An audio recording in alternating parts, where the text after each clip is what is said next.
Nesses últimos dias 25 e 26 de março, terça e quarta, a primeira turma do Supremo Tribunal Federal estava discutindo se aceitava ou não as denúncias da Procuradoria-Geral da República contra o presidente Jair Messias Bolsonaro.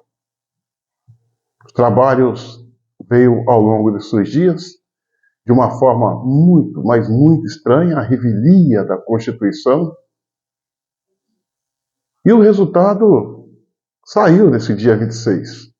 Ou seja, a primeira turma do Supremo Tribunal Federal aceita a denúncia da PGR, Procuradoria-Geral da República, comandada pelo senhor Paulo Gonet, e transforma Bolsonaro e outras 6 pessoas em réu. Ou seja, Bolsonaro, um homem íntegro, que não cometeu crime algum, é transformado em réu e será investigado agora, vai ser submetido a um julgamento pelo Supremo Tribunal Federal. Doloroso? É. Vergonhoso? É. Surpresa? Não, nenhuma. Não que esse resultado não é surpresa nenhuma, era um resultado previsto desde o início. Desde o início. É que o presidente deu razão para que esse resultado fosse assim? Não deu. A questão é que o julgamento ele é contaminado pela política, tinha esse objetivo e a verdade não interessava. Não interessava. Por mais que a defesa, por mais brilhante que pudesse ser, e como foi a defesa, não vale. Não vale. O que eles queriam era esse resultado. Como eles vão trabalhar para buscar outros, ou forjar outros, em desfavor do presidente. Senhoras e senhores, o que a gente viu ao longo desses 2 dias foi vergonhoso. Não tem como não dizer que os ministros que tocaram esse expediente não mancharam e arranharam a imagem do Supremo Tribunal Federal. O caso mais marcante no dia de hoje, 26 de março, foi o fato do ministro Alexandre de Moraes mostrar algumas imagens de atos reprováveis com ações violentas para o público e os demais ministros verem. Só que tem um detalhe, senhoras e senhores. Essas imagens caracterizam violência, mas a esquerda já praticou muito mais, e olha lá, se não foi a esquerda infiltrada, pergunta, não é afirmação, que estava promovendo essa violência que gerou essa imagem que o ministro mostrou no dia de hoje.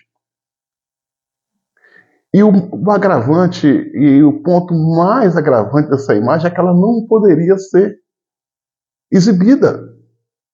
Sabe por quê? Ela não está nos autos. O ministro foi e pegou essas imagens em algum lugar, fez a edição e mostrou ali, como se fosse uma carta na manga, de forma ilegal, naturalmente, e mostrou para os presentes. E isso não é permitido por lei. Não pode ter esse tipo de pegadinha, não pode ter esse tipo de surpresa. Nada que for, tudo que for apresentado e discutido é preciso estar dentro dos autos. E essas imagens não estavam. É uma coisa do ministro Alexandre de Moraes. Olha, o cara é ministro do Supremo Tribunal Federal. Ele deveria saber dessa regra. Se os trabalhos fossem sérios, se o Supremo Tribunal Federal, com a atual composição, fosse séria, todo o julgamento deveria ser cancelado. Por essa razão, sem contar o conjunto das obras, a série de aberrações que vem acontecendo ao longo desses dias. Por exemplo, os advogados dos acusados não tiveram acesso na integralidade às tão propaladas provas que a acusação diz ter. Então, senhoras e senhores, o resultado era esperado. É um dia triste, por Bolsonaro sim, mas para a democracia. A nossa democracia está de quatro. está sangrando. O Supremo Tribunal Federal, que é uma corte tão importante, que é o ponto alto do Poder Judiciário, está capenga, está andando de lado, está claudicando, por causa de homens que não têm juízo e compromisso com o seu verdadeiro papel, a Constituição e a democracia. Essa ânsia louca de querer minar e neutralizar Bolsonaro não é de agora, não. Foi desde o seu primeiro dia como presidente em 2019. Eles vieram sabotando o seu governo e o país de lá para cá de uma forma insana. E esse sabotar se agravou no período de campanha, quando o Bolsonaro veio para a reeleição, numa disputa com Lula em 2022. Em que Lula podia fazer tudo, ainda que legal, e Bolsonaro não podia fazer nada ou falar. Era proibido. Proibido de usar imagens públicas, proibido de mostrar que o seu oponente, Luiz Inácio Lula da Silva, era a favor da liberação de entorpecentes, de aborto e outras coisas mais. Proibiram. E foi justamente esse tratamento desigual no processo eleitoral que provocou a indignação dos brasileiros e os levou para as portas dos quartéis.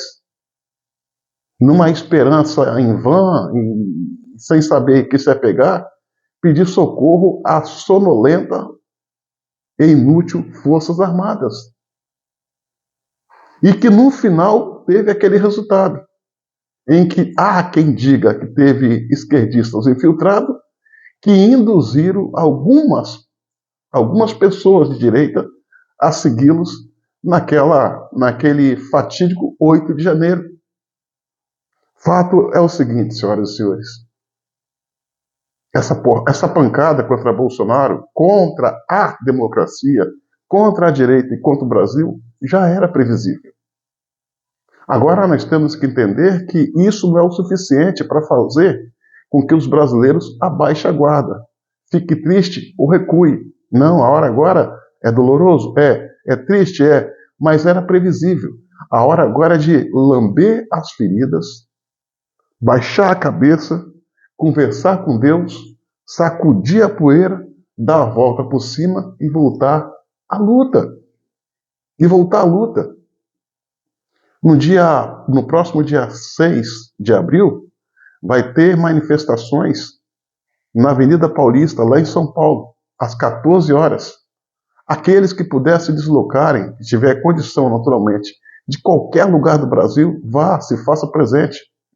A população de São Paulo, mesmo aquele cidadão que não é de direita nem de esquerda, pense, o que está em jogo não é a direita ou a esquerda, não é centro, é o Brasil, é a nossa democracia, é a nossa liberdade de expressão. Então é preciso que as pessoas se façam presentes nesse evento, chamando a família, chamando os amigos, levando filhos, netos, se vestindo de verde e amarelo, com o objetivo claro que é anistia aos sequestrados pelo Estado, pelo sistema, no 8 de janeiro. Exemplo, a Débora Rodrigues dos Santos. Nós não podemos baixar a guarda. E hoje a nossa esperança está na nossa união, em continuar fazendo algo aqui no Brasil, as mobilizações, como reza a Constituição, mas também se faz necessário agora, mas muito mais que antes, um movimento externo, uma articulação nos Estados Unidos e nos principais países ao redor do mundo, para somar força, direita e lideranças internacionais, pois só assim a gente poderá dar um basta nessa bagunça que se instalou no Brasil, capitaneada por aqueles que deveriam salvaguardar e preservar a nossa democracia e a ordem, ministro do Supremo Tribunal Federal. Para nossa felicidade, o presidente dos Estados Unidos é de direita, conservadora, é amigo do nosso líder maior, capitão Bolsonaro, e isso nos mostra que nem tudo está perdido, muito pelo contrário. Muito pelo contrário. Nós estamos no jogo, nós estamos na luta. E a vitória poderá vir. Nós sabemos que o Alexandre de Moraes, que é o capitão de toda essa desordem, ele cometeu alguns erros que não deveria ter cometido. E hoje se transformou em alvo da justiça americana.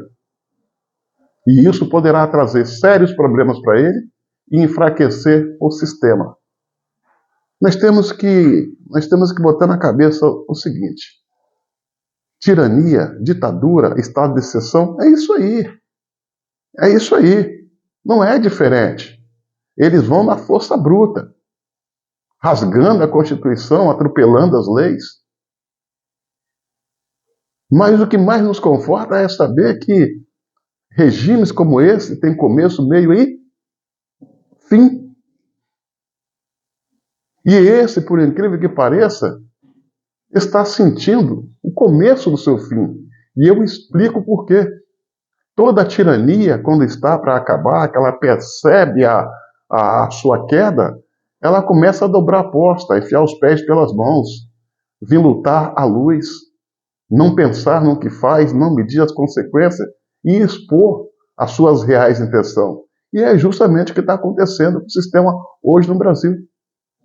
Se eles pensam que eles estão fortalecidos com isso, ledo engano.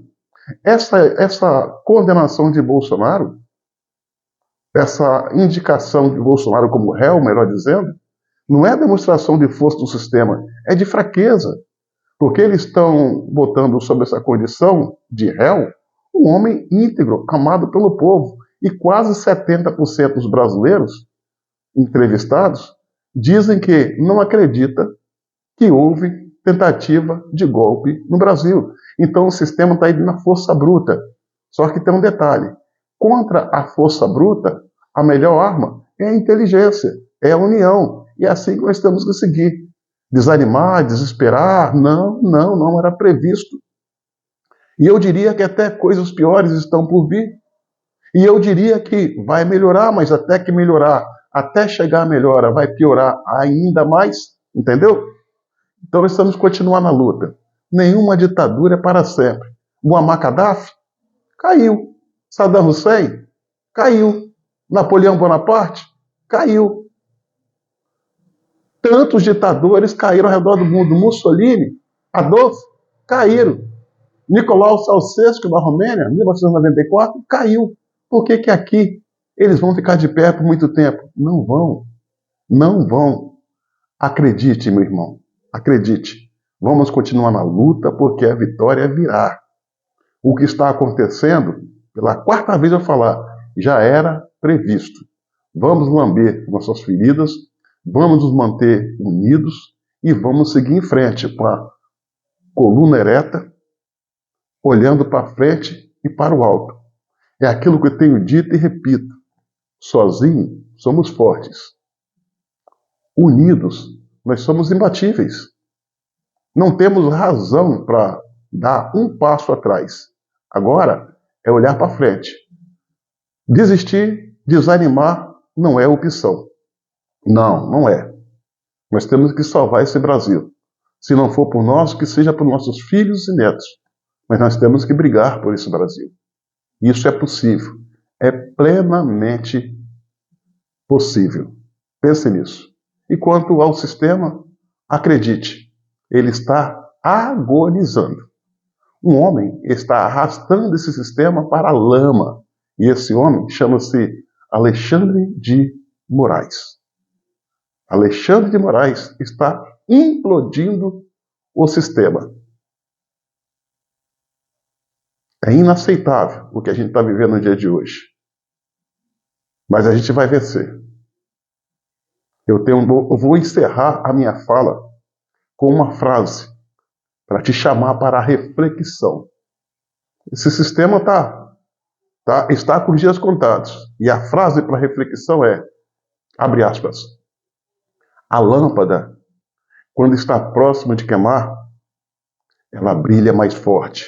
Fecha aspas. Assim é esse sistema.